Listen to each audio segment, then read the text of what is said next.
Hey, I'm Andy Starr, and you're listening to the Head Smack Podcast. You are listening to conversations with misfits, mavericks, and trailblazers.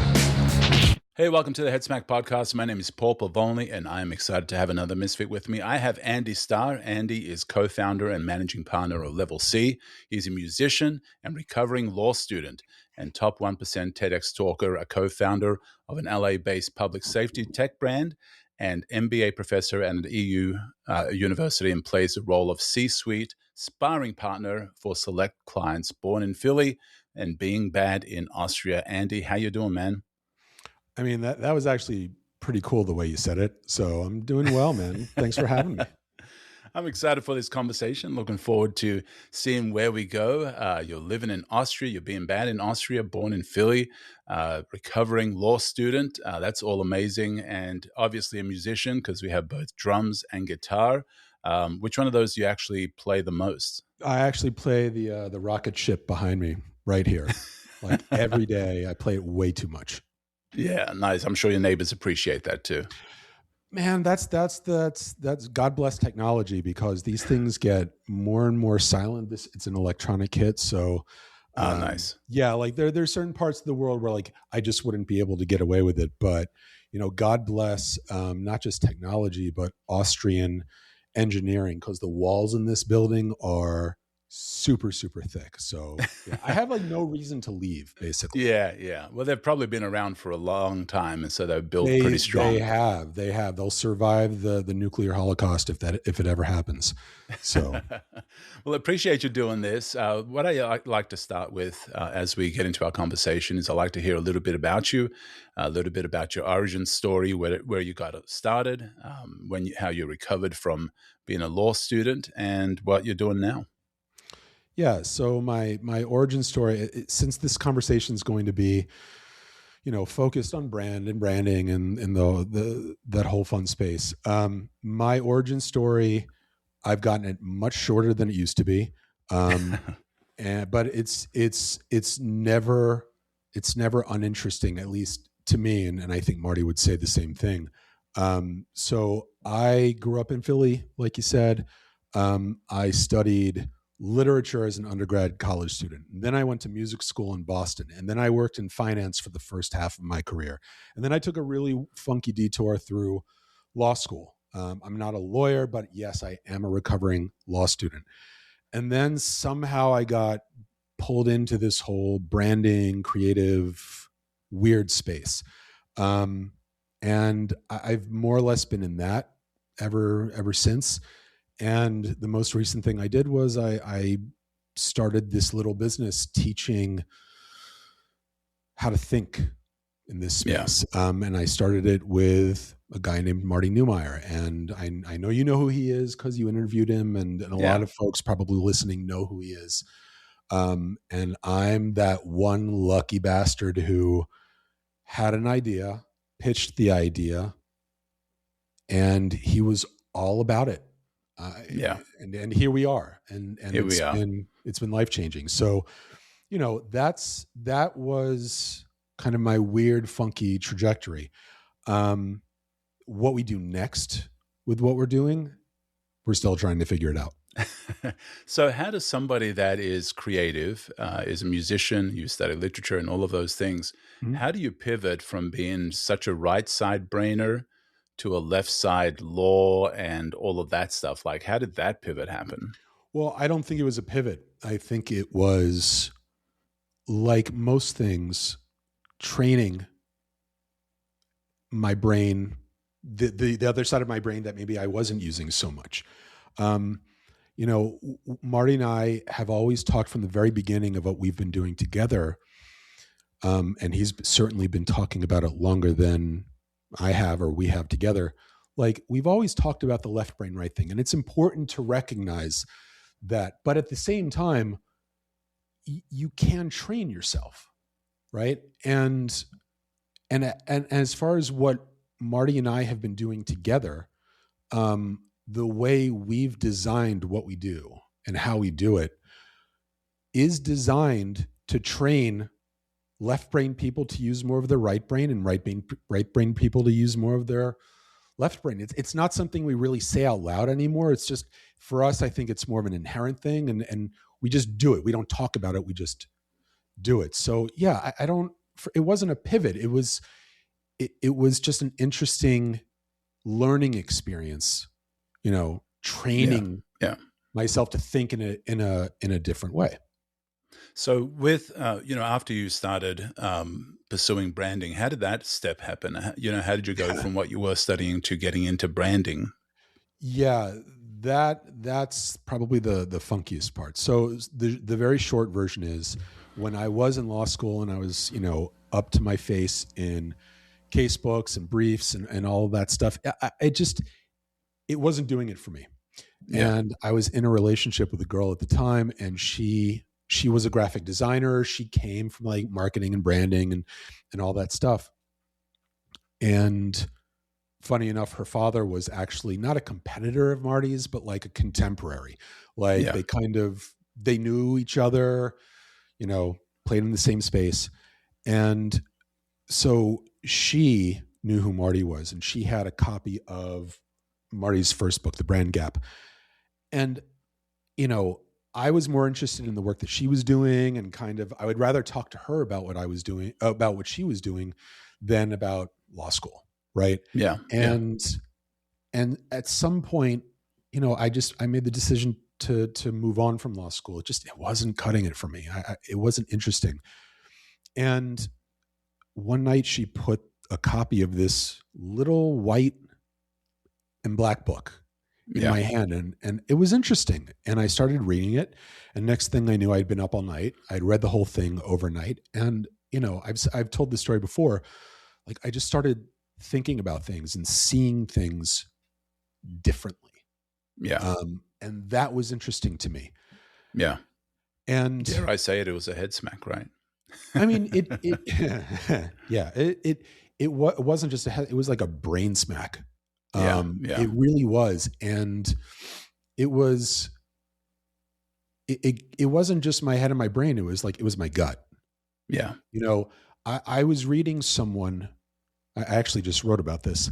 I was reading someone who was very considerate and very clearly put, effort and thought into what he was saying, how he was saying it, why he was saying it, and who he was saying it for. Yeah. Right? This was a human being writing for other human beings in a space, right? The business world, especially these days, feels less and less human, even though more of us are kind of screaming for more humanity, right? It's become less and less human. And coming out of not just law school, but out of the first half of my career working in finance, right? And I wasn't just working as a trader or a broker.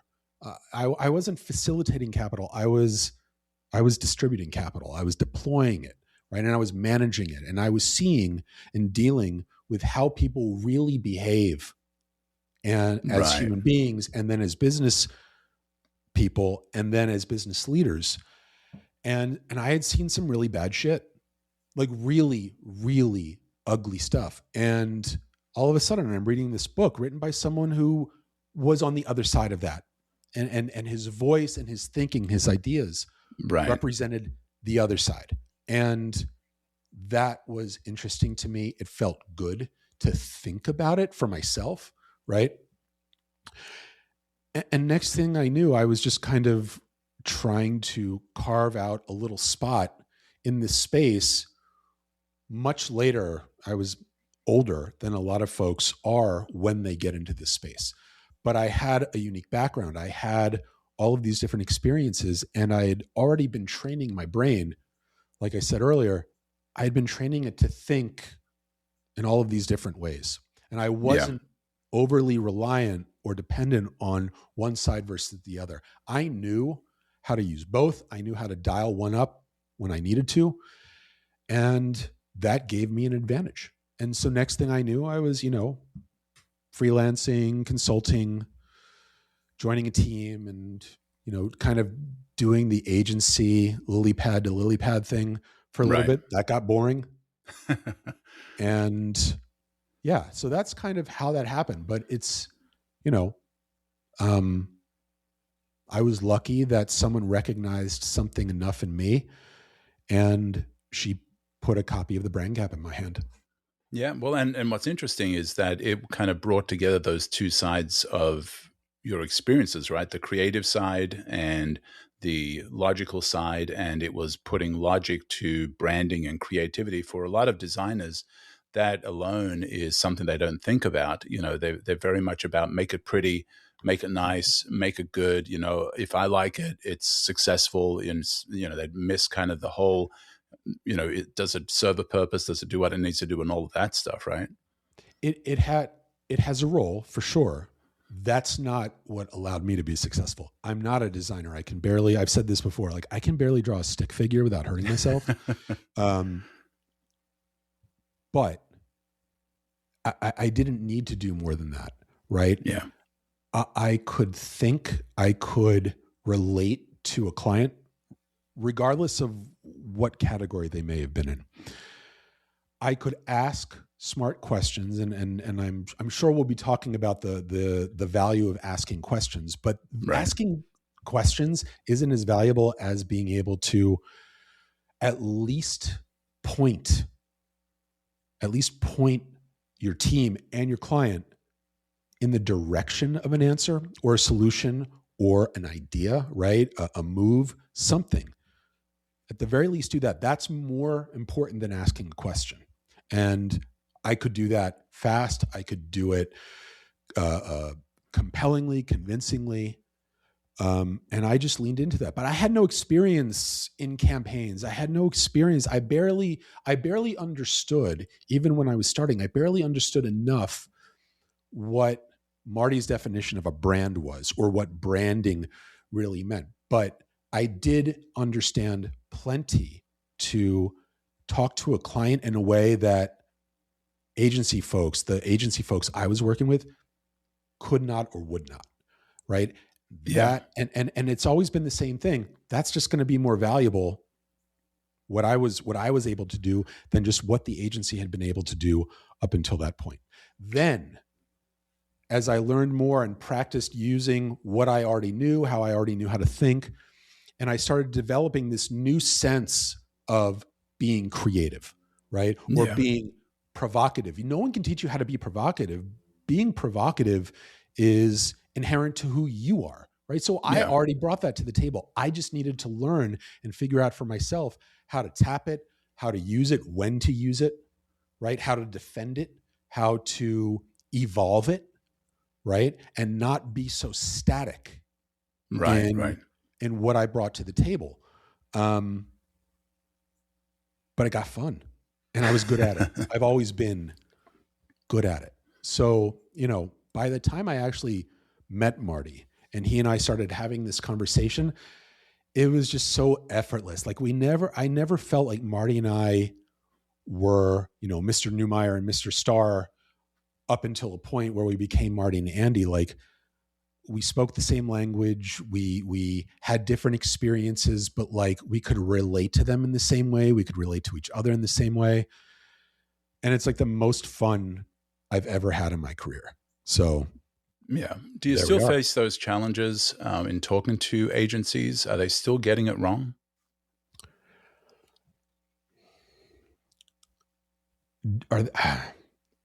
Okay. So I'm not going to say at this, if you had asked me that question a year ago, I would have said, yeah, fuck yeah, they're getting it wrong. Don't ask me. Like, you don't have to hear that from me. I'm sure you hear that from so many other people, as I do. I don't think now, today, neither I nor Marty, nor even Sabina now, and we'll talk about her, I guess, too. I don't think we would say they're doing it wrong. They're just not doing it differently. And I think we would all agree that it's well past time to try things differently. Yeah. Different model, different methods and processes, different value propositions, different packaging, different messaging, different all that stuff, different skill sets, right? I would say that. Whether it's right or wrong, That's up to agencies and their owners to decide. It's up to their clients and their people to decide. But Marty and Sabina and I, we don't want to be on, a self-righteous hill of right or wrong.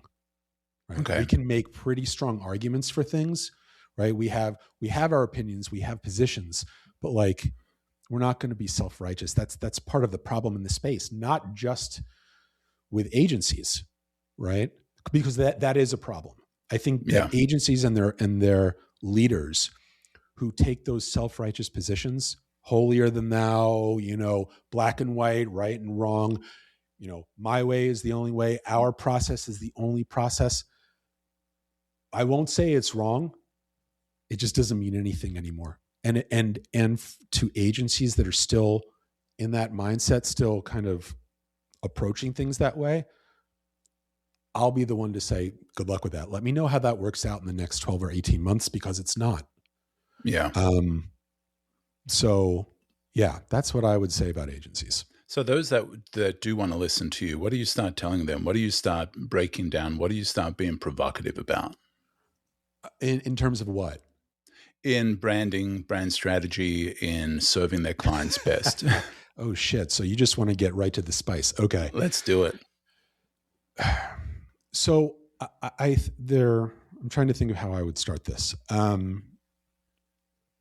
The first thing I would say is, I think it's important that everyone in this space I think that the better and faster folks are able to recognize that one of the biggest problems that we're all facing, and it's not just agencies, it's business owners, it's team leaders, it's even folks like, Marty and Sabina and myself, people who are on the education side of it and the professional development, skills development part, of the playground.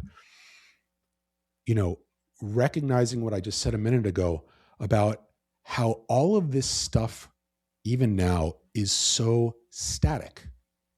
Mm-hmm. And that's a real problem, right? So if, for example, if you think about all of the really popular recent trends or frameworks or exercises that we're all playing with, right? From archetypes to purpose and, the whole purpose-driven branding thing and all of the other shit in between. They're all kind of based on the idea of the brand or the business, whatever the exercise or the thing is being applied to. It's all based on the idea that the brand or the business it's being applied to the brand or the business in a very specific moment in time. It could have been last month, last year, last decade. Okay. But as we all also know, like, things change. People change, mindsets change, behaviors and realities change, technologies obviously change, right? So flexibility and adaptability is probably, it's never been more important, but it's probably more important than most other things in this space these days, okay? That's probably where I would start that conversation. And then, look, we can get into definitions. Okay. Definitions are an example where, when I said we don't want to be super self-righteous, we don't. Marty's definition of brand 25 years ago, it still holds up. There's a reason why, his books are on everyone's shelf in their background right. and Got it right not there, exactly yeah. the other way around. But forgetting that for a second, right?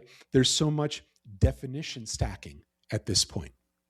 Okay. Familiar language in kind of more familiar sounding feel good phrases. Okay. Everyone's talking about brand as identity or reputation or, what perception. Okay. Right. How it lives in the mind. There are a million variations on a million different definitions. Okay. We have our own. The thing is, that everyone else, so many people these days seem to be so preoccupied just with definitions, nothing more, right? Not really going beyond the definition.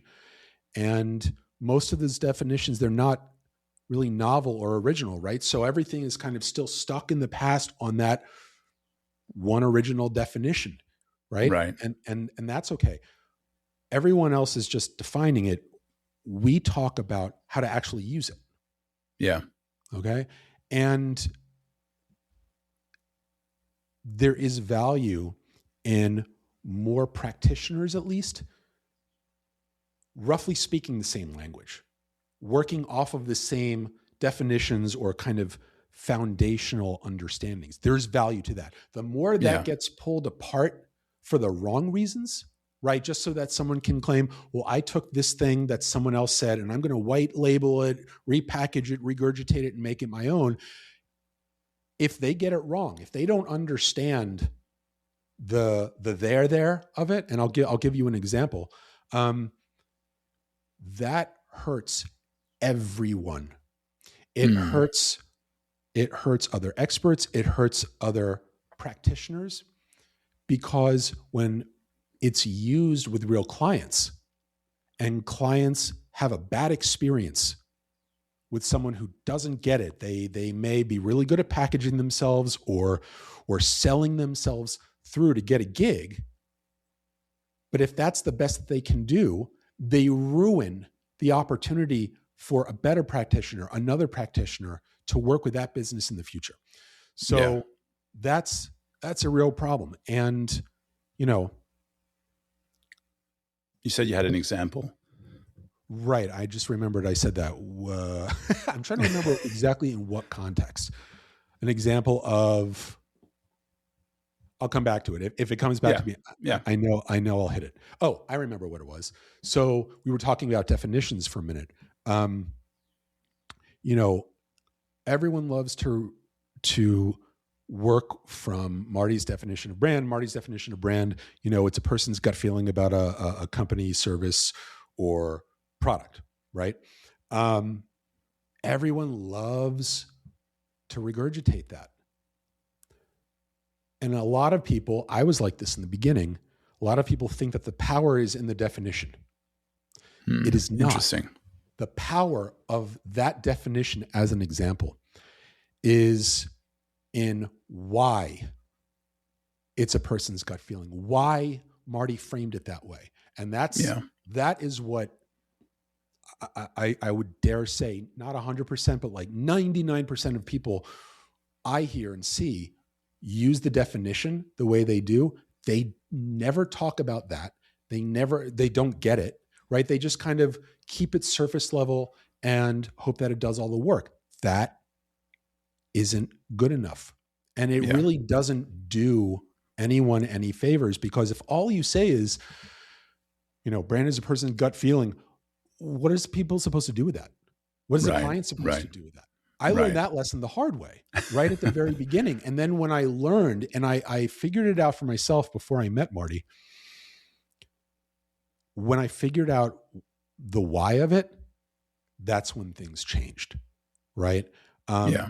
That's what people don't get. So as an example, we see this more and more and more, and we don't care that people are using his definition. What we care about is they're not using it the right way. Right. So that's how I would start the conversation. Now, you also mentioned, what about strategy? That's probably like the messiest part, of our space at this point. I mean, you've talked to a lot of strategists on your podcast, right? Right. I mean, I know some of them. Some of them have been students in our master classes. You tell me, what do you think the challenge with strategy is these days? Or is there a challenge? Maybe there's nothing wrong with it.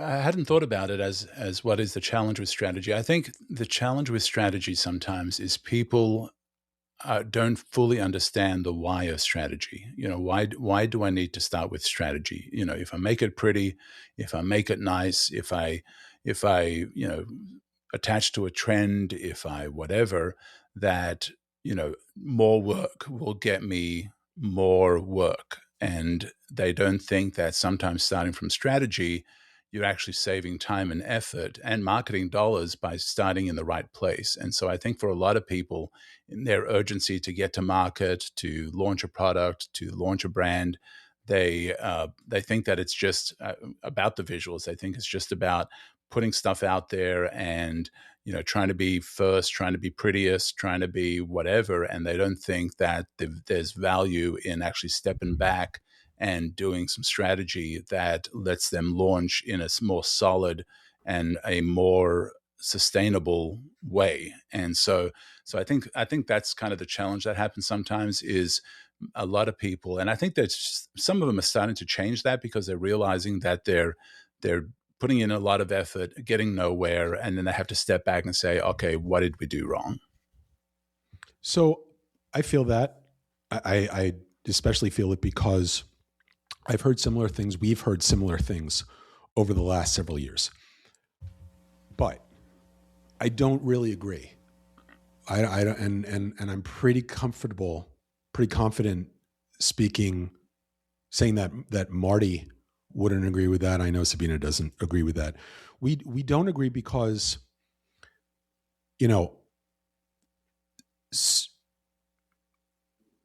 strategy requires something that designers who are learning and studying and trying to evolve what it means to be a designer these days, they don't hear this, that strategy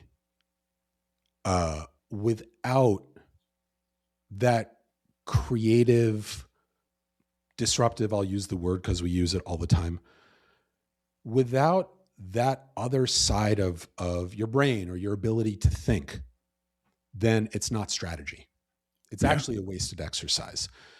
And there's a reason why, in the program of masterclasses that Marty and I have created, there's a reason why we've never started our program, right, with strategy. Our program may be linear, and we understand that a lot of practitioners out in the space, whether they're on the strategic side or the creative side, we understand the tendency is to follow a linear process, right? You do your discovery, you do your strategy, you do your ideation, you do creative, and then you do execution. Totally get it. I did that for several years.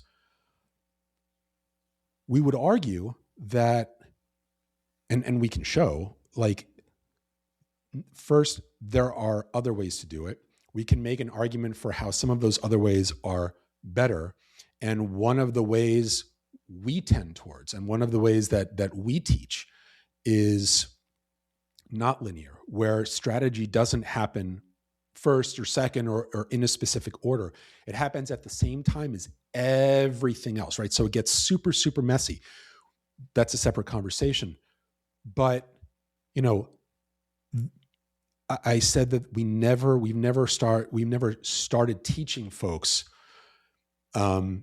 with strategy, because if you can't think creatively or disruptively or outside the box, right? If you actually can't think unstrategically, then you actually really can't think strategically as far as the way we understand strategy, the way we teach, the way we define strategy. So I would always agree, look, if a strategic exercise can make things easier or faster, if it can make you more marketable, if it lets you command a higher fee, if it lets you figure out how to reduce revisions, right, on a project, awesome, go for it. Okay? Yeah. But I think one of those other big problems is, I think it's very, very, very similar to that idea of things being so static, right? If you just keep doing it the same way all the time, right? If you feel like you have to do it that one way, that's just not relevant as a practitioner. It's not really relevant to a business, especially in 2026. And so like we've seen not just a kind of a static mindset in this space, but we've seen a very procedural, right? If that makes sense, a very procedural approach to how to think about something like strategy, how to do it, right? How to practice it. It's not where we're coming from. You know, like, so I know a lot of strategists and a lot of, kind of self-professed strategy gurus. They talk about how important the idea of like clarity is and being clear. And you want to be as clear as you possibly can be before you do the next thing. Makes total sense. I would love to be as clear as humanly possible before I take a next step, but that's just not how things really are. That's not realistic. Okay. And so many of them stop at clarity. You got to be clear. We go to consequence, because one way or another, if you are a designer who's trying to be more strategic and you're selling strategic services, especially to a client who only knows you as a designer, but even if you are, a known strategist, they especially know at some point you can't get more clear. You can't ask more questions. You won't get another answer, right? And you still have to do something. You still have to be able to think without. You have to be able to think around. And you have to be able, like I said before, you have to be able to at least point to a move. Yeah. Okay. And, following those rigid and static definitions and, a rigid process or a formula, and especially one that falls within an even more rigid, overarching linear process. That's what has come to templatize the discipline. Yeah. The more templated it is, the less valuable it is. And actually, the more difficult it becomes to sell. Certainly, the more difficult it is to charge a higher fee, right? Yeah. So to us, strategy, it's not a workshop, it's not a template, it's not a checklist. It's more of a bet. It's a gamble, right? Because we respect that it will always be uncertain, but there will always be consequences. That's what we focus on. Okay. So I would say that part of the approach, that is like sorely missing in this space. And that's why we're still trying to do what we do.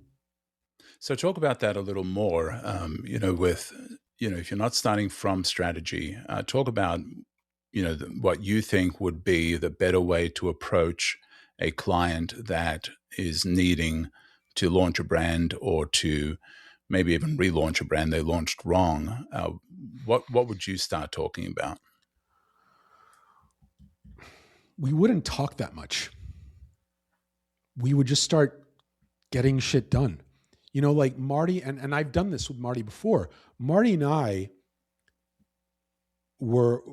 did a project once, very early on. It was really, really cool. And we were in the room, and you could call what we were doing in the moment, you could call that discovery. We weren't doing strategy or nothing. But in the conversation with the client that we were having, we were asking questions, sure, and we were getting answers, but then we were just kind of reacting in the moment. Well, what if we did this? What if things looked like this? What if blah? What if why not blah? Why not this? Okay. And while we were doing that, all of a sudden, Marty takes out his pen and a piece of paper, and he literally starts sketching what an idea that's been thrown out. Maybe I threw the idea out. Maybe the client threw out a different idea in reaction to something he heard from us. All of a sudden, Marty starts sketching out, well, here's what that might look like. Rough, unpolished. It's not up on a fucking, 1080p slide in a massive presentation deck. It's literally a designer's sketch, a visualization of an idea on a piece of paper. So right there, we're doing discovery, we're doing strategy, we're doing ideation, and we're doing creative exploration, all in the same breath, in the same sentence, in the same second. Yeah. And we got to something much faster, and even I would say like more interesting, faster. Yeah. Than we probably would have if we had taken our time, if we had overthought it. Okay? That's the thing. Is that for everyone? No. Okay? It's very messy. Okay? Yeah. It's no more certain than any other process. Okay? But it is fast. And and it's revelatory, I'm sure. It can be, for sure. That also depends on who you are and if you have a team with you, especially if they're following your lead, how open-minded are you? Right? Can you help them understand that specific process, the value of that process? Right? You need to be able to learn. You need to be able to understand that, because if you have a client, if your client's not getting it, if they start throwing up defenses, you have to be able to evaluate. All right, well, do you die on your sword? Do you try to like help them break through, or do you shift if you know how? Right? Yeah. Can you shift from one overarching method or process to another in the same session?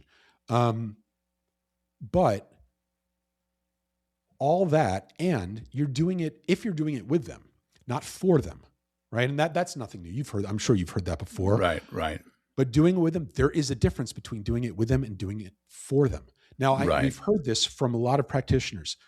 Well, what happens when you get a client who just, they're not open-minded, they're not creative, they don't like risk. No one likes risk. Right. Yeah. So that's nothing new. You're talking about everyone. It's really hard to come up with ideas with them in the moment. They're just going to shoot everything down. Well, there are ways to deal with that have nothing to do with strategy or purpose or all of the other buzzy things. That's a collaboration issue. Do you know how to collaborate? Can you teach your client how to collaborate? Right? And then use that with all of these other methods or processes, right? You get it. It's like a burger. You just keep stacking and adding treats and toppings, right? It's super complicated. That's the other thing about this space. So many people have tried to reduce this discipline, right, down to, a single patty, no cheese, one bite slider, right? They have. Everyone has tried to reduce it down, and that's just beyond dumb. Yeah.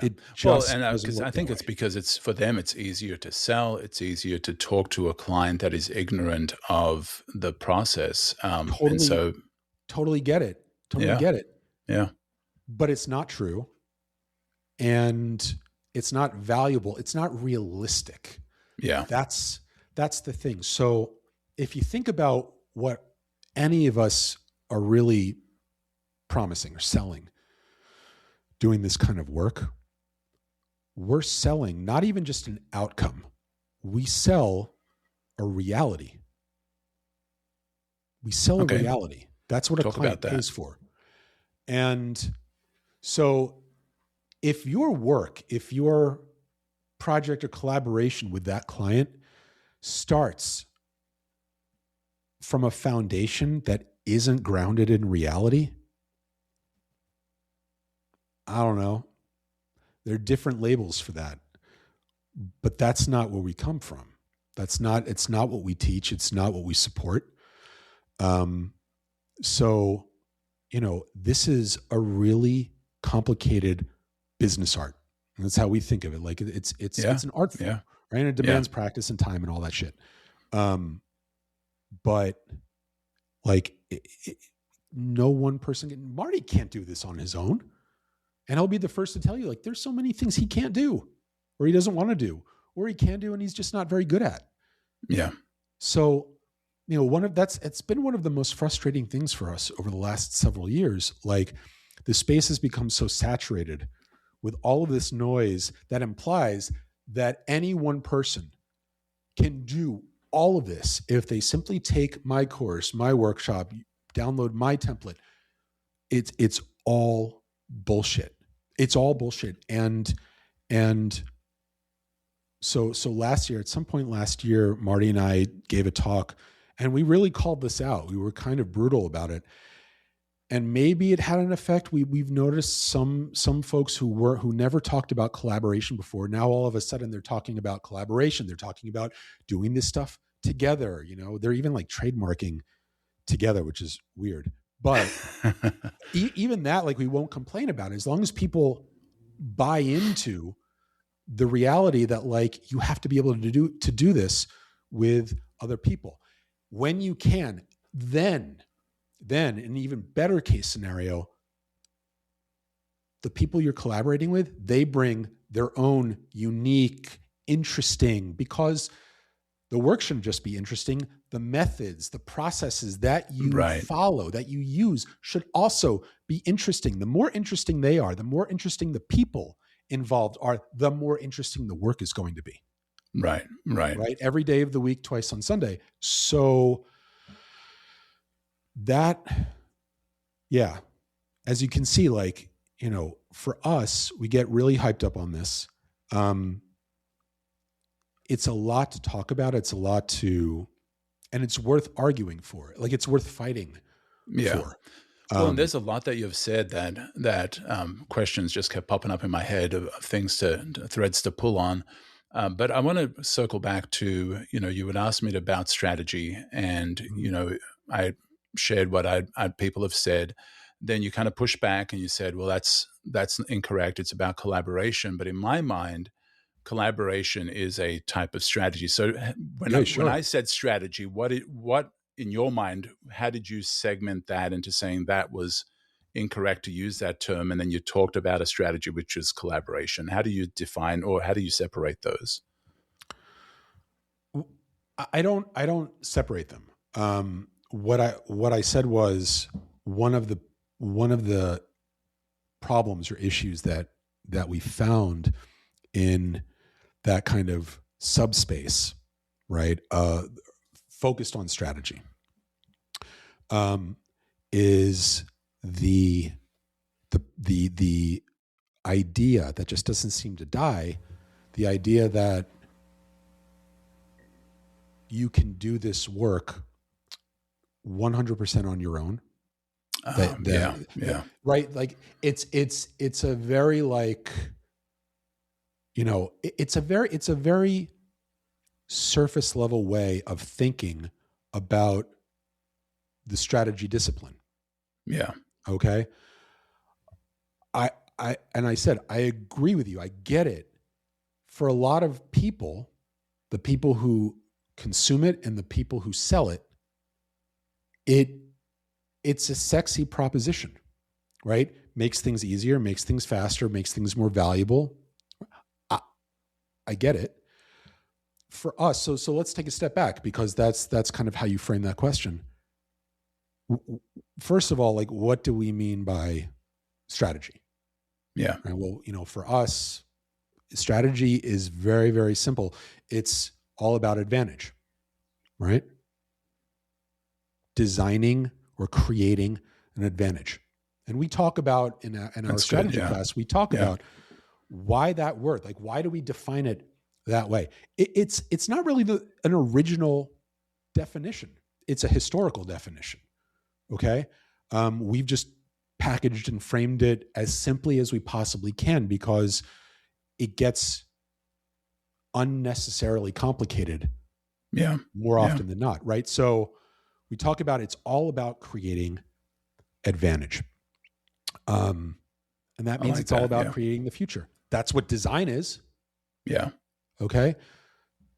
Designers have always been the first to tell us, and Marty was the first to tell me, like, you need to work with other people, bounce ideas, critique the work that's made, right? That's how the work gets better. That's how the practitioner themselves get better. Strategy is actually the same thing as design. We talk about it really the same way. They're defined almost exactly the same way. The practice, the implications, the consequences are almost exactly the same. As a Interesting. discipline, as a discipline, most people still think of them as two completely separate disciplines. They are not. Interesting. They are exactly the same thing. The output may be uniquely different, but in terms of doing the work, not really. They're really the same. So that's what that was. And by the way, I totally agree with you. Sometimes, especially if there is no collaboration or if the conditions for collaboration aren't optimal or, non-existent, like collaboration can be a strategy. But again, I would say that that's true on a surface level. Okay. Here's another go example. under the surface. So let's go under the surface. So here's another example that we like to use. One of the still hot, trendy strategies that so many businesses take nowadays. What do you think it is?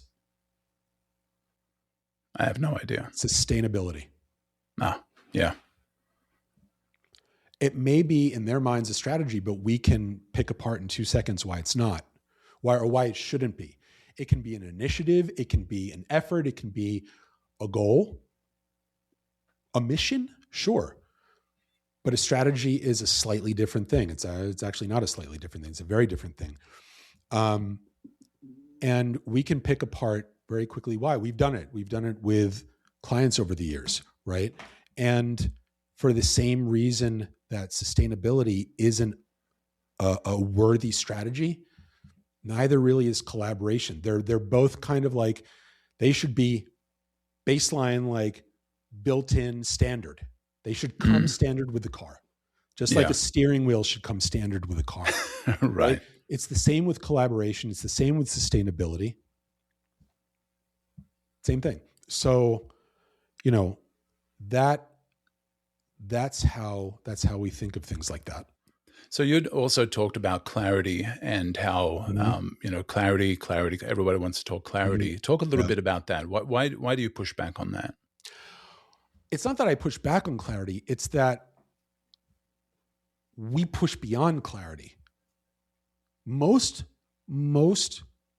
people that we hear talking about or selling strategy or teaching strategy, they stop at clarity. We don't. It's just, it's nice to have. Look at the world right now. We've been talking about this a lot over the last year. You think the world is very clear? It's not. Right. Look at how messy it is, right? And clarity, at this point, we would talk about clarity as a nice to have, but a not needed. And not even not needed. We just say, you can't expect it. Yeah. You can't. Now, any little bit or more than a little bit of clarity that you may be able to get, that's awesome. Run with it, for sure. But that's not mission accomplished, okay? There are consequences to strategy. There is the ability to anticipate consequences, reactions, right? Micro strategies, ideas for creating or maintaining, holding, defending whatever advantage you're trying to accomplish, right? So look, clarity is helpful, it's valuable, but it's just not enough. Because like I said before, you just have to be able to make a move one way or another. And if you're a business owner, look, business owners, the whole cliche about no one knows a business better than the client, no one knows Level C's business better than Marty or Sabina or I do. So if anyone's going to have clarity before anyone else, it's going to be us. We can't wait for clarity, right? And you can be super clear and still be, I don't know, irrelevant, right?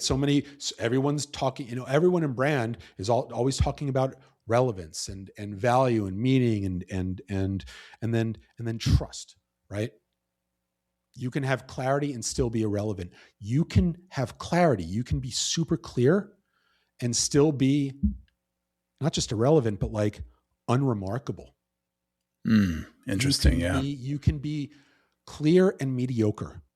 You can be clear and still be you can be clear and still be economically weak. Okay. So that's like the start of a conversation about why clarity just isn't enough. We get it. Can't say it enough. We get it. But like clarity as being like the mic drop, that's like level 1 thinking. Right. We're way beyond level 1. Yeah. It's just a milestone along the way. It's not the destination, right? It's just one of the things that are important to have, but not the end goal. For sure. 100%. Yeah. So one of the things that you had mentioned is, when talking to folks, trying to get them to work on getting clear on some things, getting some strategy in place. You mentioned questions are important. What are some of the questions that are important to answer that can help them along the way? I mean, the first, in a best case scenario, it's, well, what's the problem? Like, what are you trying to solve? Right. So even before you ask, what advantage do you want? Or what do you want your future to look like? It's all the same. It's all the same thing. That's the goal of strategy. Yeah. It's why aren't you there yet? What's in the way? Right. So problem identifying the problem. That's a good start. What do you want that future to look like if you solve that problem? Or what does advantage look like to you? And being ruthless, both as a practitioner for a client, but also for yourself, right? Doing it for yourself, being ruthless, holding yourself or a client accountable for articulating what they want. And you can balance what's wanted with what's needed, right? And sometimes they're the same thing, sometimes they're not. Okay. Right. But being clear about that, asking, what will it take to get there? What do we have that we don't need? What do we need that we don't have? Where do we get it? How do we get it? Do we make it for ourselves? Can we do that? Okay. And, what do we want to happen if we can do all that? Yeah. Okay? So, and there are variations and there are question trees that you can build out. We like to keep things as humanly simple as possible from start to finish, because everything else is going to be ultra complicated, right? So, if people have a list of 30 questions, great. Okay. We have a few more, right? So even before we do that, we'll start with the questions that Marty put in the brand gap. Who are you? What do you do? And why does it matter? Why should I care? Why should anyone care? Yeah. More often than not, those questions are more difficult to answer. That third question, why does it matter? Why should anyone care about who you are and what you do and what you're offering? That question, more often than not, is harder for a client or a team to answer than those other questions. Yeah. Okay. But like I said, the questions are important. The language that you use to frame them are important, but the questions aren't as important as the answers you're going to have to come up with one way or another. Yeah. I hate to dismiss the idea of questions, right? Because I don't. I very rarely, and Marty very rarely, would just start something with a client by saying, Here's what you need to do. But the truth is, Paul, and I know any of your listeners, anyone listening to this, some of them are going to have a problem with what I'm about to say. Sometimes it's okay to just skip the questions, right? Skip all the bullshit and get down to it, right?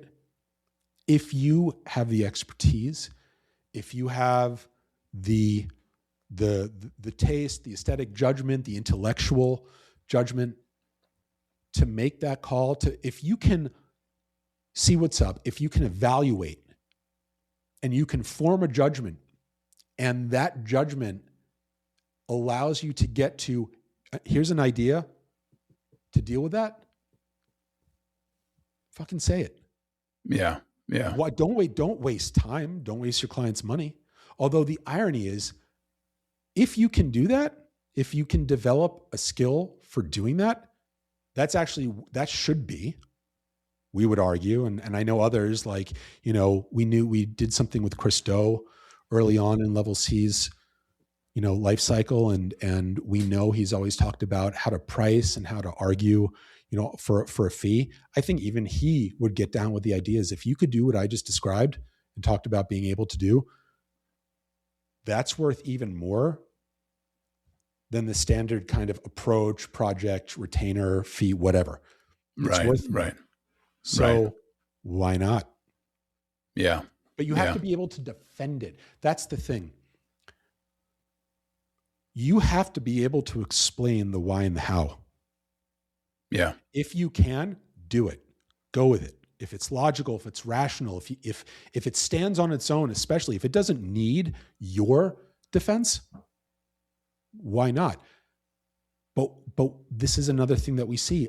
So many practitioners, they don't spend enough time learning how to develop and articulate and package and deliver how and why. Right. They just don't.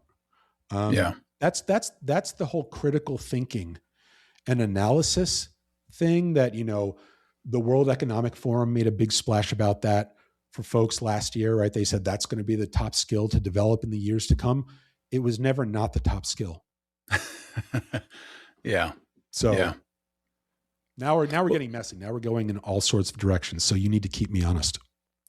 Well, and I do want to, and we're already at an hour. I can't believe how quickly this conversation has gone. This has been amazing, and so much value, so much good stuff to talk about.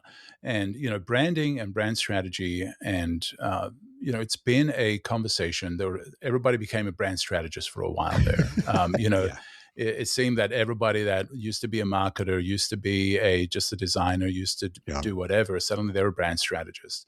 That kind of died down, and now they're AI specialists, and they went to NFTs and AI and all of that. They kind of morphed into these things. But what's happening that I've seen that is kind of a little concerning, and I think it goes along with what you had shared about the collaboration, discovery, the asking questions and drilling down and taking branches off questions, is people are creating brand strategy AIs.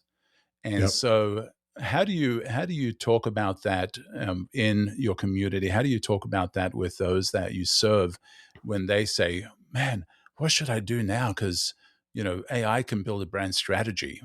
What do you tell them? I don't think it can. I think so. Okay. Look, that's a whole other conversation. The first thing I want to say is, when we talk about AI now, we're not the guys who are saying, or the guys in Sabina, we are not the ones saying, AI is a tool, the humans have to learn how to use the tool. We're not even going to say that. I would say it's a little bit more than that. Okay. So I just want to be really clear for your audience. The second thing I would say is, AI is not the problem. People are the problem. How the decisions, like I said before, the ability to evaluate, use judgment, use a new tool or technology tastefully, that's the issue.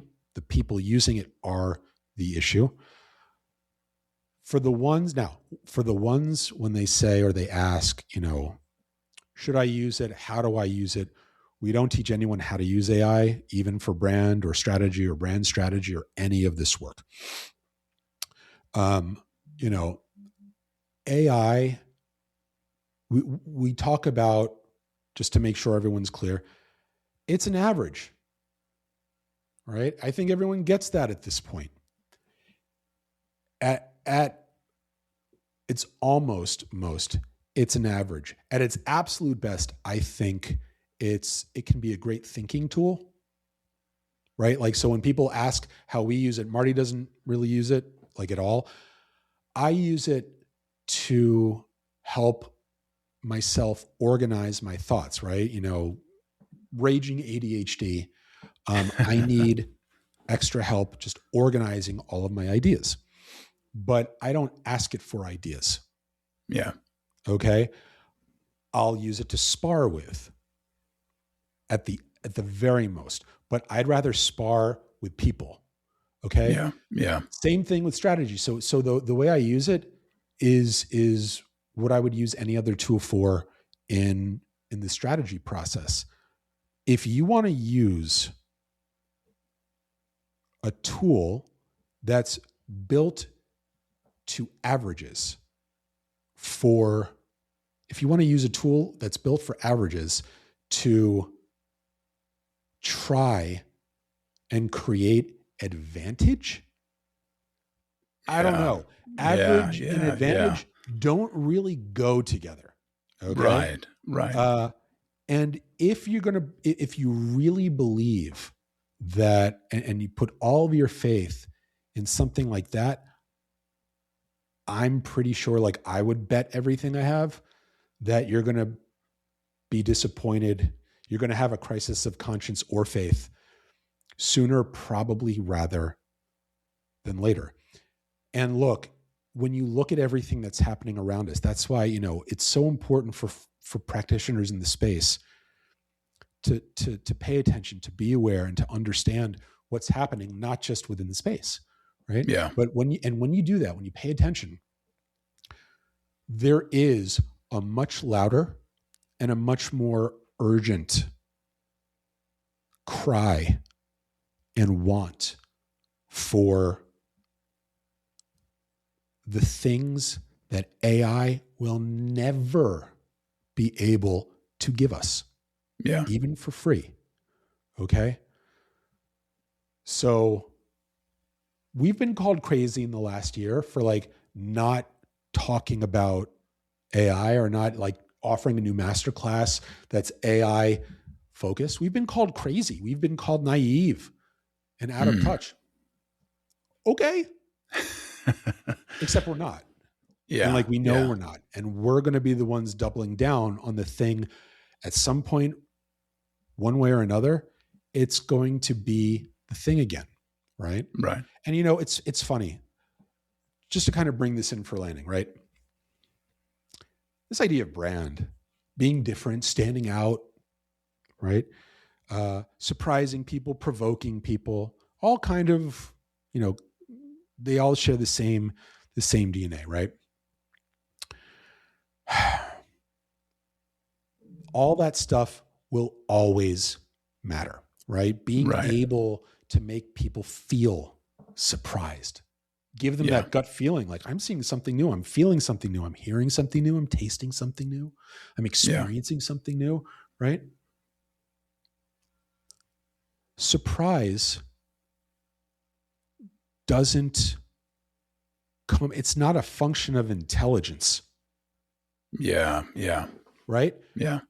AI, intelligence, cool. Surprise, provocation, feeling has nothing to do with intelligence, artificial or not, right? So,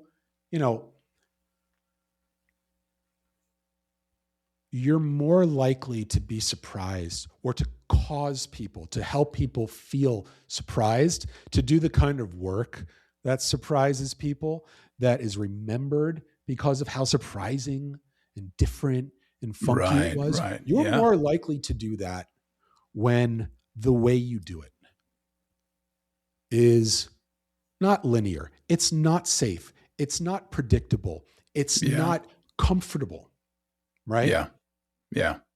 Yeah. Well, and if people are using AI for brand strategy and everybody starts doing that, everybody's going to end up on the same level, on the same plane. It's kind of like almost They going already back to our have. original discussion is you talked about people use Marty's book. They latch on to his definition of brand, but they don't have a whole lot more than that. They don't have the why you had talked about. Right. You had talked about the instinct of being able to drill down and collaborate, and Marty doodling and saying, here's where my instinct, here's where my intuition is kind of taking me. You miss all that with AI. You don't get any of that experimenting, that discovery, that I made a mistake, but wait a second. There's something in that mistake. You don't get that with AI. You don't get that with AI. You also don't get, AI will not teach you. It can't help you make better judgments. It definitely can't help you develop sense of taste, right? Like taste and judgment have become like the Right. new like thing that everyone's been talking about over the last year. I mean, you can't teach that. Yeah. Yeah. Okay. And you can't prompt it. But when I said before, none of this stuff, it comes so much from intelligence. Emotional intelligence, sure. Like I can make that argument for sure. But like even without that, right? It's going to happen one way or another. It doesn't have, it has nothing to do, or AI can't have anything to do with that, right? Yeah. AI, just by its nature, and us by ours, they can't have anything to do with each other at a certain point, right? Like my gut feeling, your gut feeling, there's no prompting, Right. right? There's no output. Okay. So if that were being taught more, if that were being developed more and valued more, right? I think our discipline, I think the broader landscape and then the world around it would be radically different and probably for the better. It's just not easy. Yeah. Yeah. But shit, we always say the same thing. I always say the same thing to people. The more uncomfortable the process or, the experience is, the harder it is, the better the ideas are going to be. Yeah. Okay. Yeah. The easier it is for people to learn or figure out for themselves how to get comfortable, how to or at least just how to be able to function within that. They're the ones who do the work that the rest of us aspire to. They're the ones doing the work that we all use as our case studies over. And there's a reason why, someone asked us the other day, because we talked so much about liquid death over the last several years. Yeah. What brand now, what brand has stepped up to kind of take the spotlight? None that we can talk about. They're kind of like the last one that we can think of that actually did something awesome, that actually embodies what we teach, what we've all practiced, what you and your audience are still trying to chase and develop. And we know it's no secret how they did it. Right. Everything I've been talking about and everything that Marty and I teach, the way we teach it, it's the exact same thing.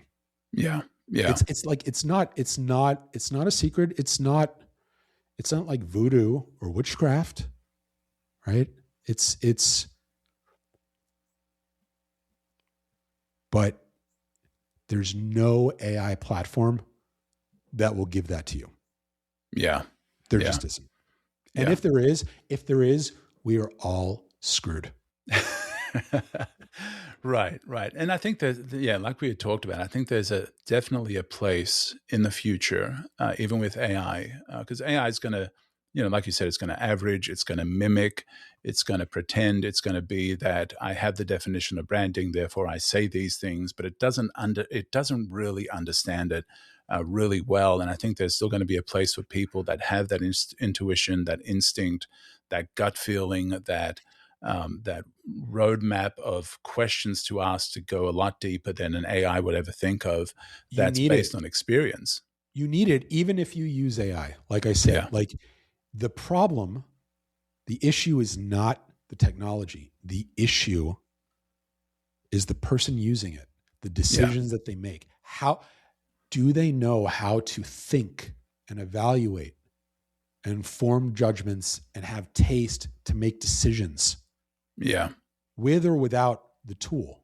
The tool, in a way, the tool doesn't mean anything. The tool may as well not exist. If we woke up tomorrow to some AI rapture, right? AI didn't exist anymore, what I just said will still be the case. And just consider this. This is something that Sabina, our new managing partner, Sabina, a lot of people don't realize this. Sabina was one of our early students.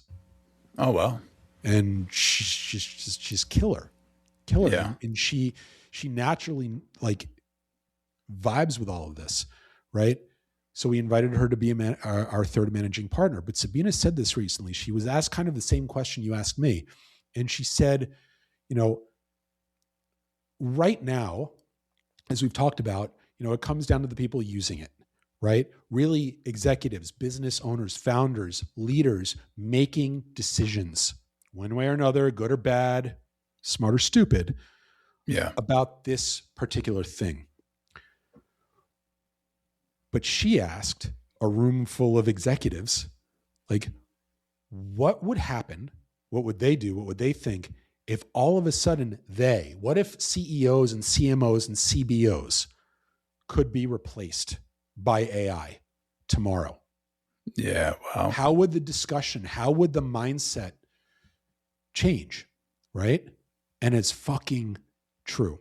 So yeah, if you want to put your eggs, if you want to double down on AI, go ahead.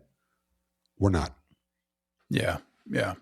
Well, and I think everything that you said is so important when it comes to building that intuition, instinct, the knowing the questions to ask, and all of that. If you're going to be replacing the people that are entry level in the arts, in creativity, in thinking, in any lawyers, whatever, accountants, you're going to be replacing them with AI.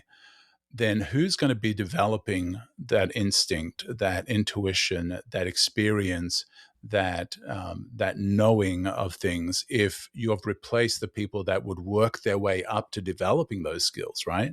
Right. That's right. So that is definitely an implication that is worth talking about and worrying about for sure. At the same time, why should a business owner care? Is it a business owner's responsibility to provide and develop their human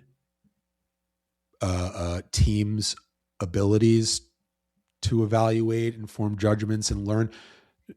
No, right? Like objectively, you can take a step back and say, like, why would they care? They probably wouldn't, but we care. And so this, I think, comes back. This actually brings this whole conversation back around to strategy, actually. Yeah. Because we all have to be willing and able to ask and then answer the question, what kind of future do we want? Yeah. What kind of fucking future do we want? What role can we play in creating that future that we want? Because, we said this in the fall, the future is going to play out in one of three ways. It's either going to be an extension of the present, which means nothing's going to be new. Everything's going to be at best the same, if not worse. And history has kind of shown that no one likes that. That's the first way. The second way it's going to play out is someone's going to design it for you. Yeah. Yeah. None of us want anyone else to design the future for us. So the third option is we design it for ourselves. That's what everyone would like to have, right? So when it comes to even AI, even for your audience members who may be younger, design-focused practitioners, like they have just as much a responsibility as Marty or I do, right? In deciding what kind of future we want. If it's a future where AI takes the lead, we all defer, we all default, right? Subjugate ourselves, whatever. Okay. But I don't think that's what anyone wants. So then all of a sudden the choice and the decision set changes. But I get it. That's a very crude black and white way of looking at it. But shit, man, there's enough gray in the world. So let's try something different. There we are. Yeah. And so you had mentioned Sabina a couple times. Tell me about that new edition. Tell me how that is going and how that changes how you guys are doing things. Yeah. So the loudest thing I can say is you should be talking to her next. Would love to. For what it's worth, Marty has only ever, before me, I'm basically Marty's second business partner in his career. Okay. And it took like the first year or two for me to kind of earn his trust and faith beyond just being a business partner. Okay. But that alone was difficult. Okay. You can probably imagine how many people have wanted to be a business partner with him, to go into business with him. And so with Sabina, I said that she was one of our students. She didn't need any of our classes. But she's intellectually curious and really starving intellectually. And she can't learn and think enough. And she just stood out. And no one has been a bigger supporter of us than she's been. And so, Marty and I have always been a two-man band. And as a musician, like you can only make so much kind of music with two pieces. Right. And for what we want to do and where we hopefully see ourselves going, we need more awesome people. We need other musicians and instruments. So, Sabina has a background in marketing. She was C-suite for most of her career. She worked with a global company for basically her entire career, almost 20 years. And, she's just better than almost anyone else in our space. She should be leading us. And basically at this point, she's become the next level voice of reason for us. So Marty and I, we have our way of kind of working together and batting ideas around. Sabina is like this new, voice of sanity, of reason. And also she's a voice of insanity, because she'll be the first person to say to Marty and me, you guys aren't being crazy enough. You aren't thinking big enough, broadly enough, deeply enough, crazy enough. So that's good to have somebody like that around. Everyone. Yeah. And that's, I think that's a great sign off for this, because for your audience listening, whatever your role is, design, strategy, project management, anything in between, right? Your client, what they really want, especially if they're a founder, if they're a business owner, what they really want is that. They want the consigliere. They want the sparring partner. They don't need more echo chamber echoes. They don't know whether it's yes or absolutely or whatever. They don't need that. They don't want that. Right. And neither did we. So that's who Sabina is, but you should talk to her, because absolutely. She's stupid smart. Stupid smart. That's amazing. Well, Andy, I can't believe this how long we've chatted, and it feels like we've only touched the surface. And I appreciate your time and doing this. So, if people want to find out more about you, more about what Level C is doing, what's the best way to get a hold of you? levelc.org. That's our website, or we are now hanging out a lot more on Substack. So that's levelc.substack.com. And for what it's worth to them, if you go to our Substack, you can join for free. Okay.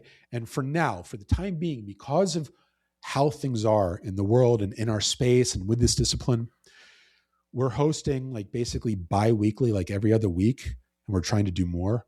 We're hosting critique sessions, and it's like equal parts professional therapy and brainstorming. And it's basically like, look, the whole point of a critique is to explore the thinking and the meaning behind ideas or the work that we do. And so dozens of people come together every time, and we just bat shit around. No agenda. Awesome. Wow. No goals. Like the point is just to have a very open, honest, and as rich as humanly possible discussion about what we're doing, what we're seeing, what we're thinking, and how we feel about it. Yeah. So love that. If that so sounds cool. interesting to people, that's our Substack. Substack is free, and our critique sessions for now are free. All you have to do is sign up, and you get a link, you get a time, and you can just join. Oh, awesome. I'm definitely going to be checking that out. I think please. that is the future too, is I think people like people. And as much as we get digital and online and all of that stuff, I think people talking to people, riffing with people, just bouncing ideas off people, I think that's never going to stop. That's always going to be part of our wiring of what we desire. And that sounds absolutely amazing. Then you also have a masterclass coming up in Florence, right, in May? So we have a series. We have all 5 of our master classes for the first time. They are coming up. The first one is probably by the time your folks hear this, it will have passed, but we're running them through the spring, and they build to a live workshop in Florence in May. I think it's the weekend of May 9th or 10th. And that's going to be ridiculous. Like every one of our live classes is better than the one before it, but that one's going to be special. Marty's going to be there. And we're basically doing almost like a workshop-thon. Like we're going to be doing it after dark, like late into the night, across the city itself. Like we're not just going to sit in a room for 3 days. Oh, wow. Marty's going to be there. And it's kind of like the pinnacle of our program. Everything that we've talked about so far, it all builds to that class. So if you want to come to that, there's a waiting list that's already built in. We're trying to add seats as quickly as we can. So if people hear this with enough time and you want to come, it's on our website. It's levelc.org/aesthetics, I think. All right, awesome. Well, if they go to levelc.org, I'm sure they'll find all that information. Definitely join the Substack. Check that out. Yep. Check out the group. And Andy, this has been so good. And thank you so much for taking your time and coming on, man. I appreciate you. Thank you very much. You are listening to Conversations with Misfits, Mavericks, and Trailblazers.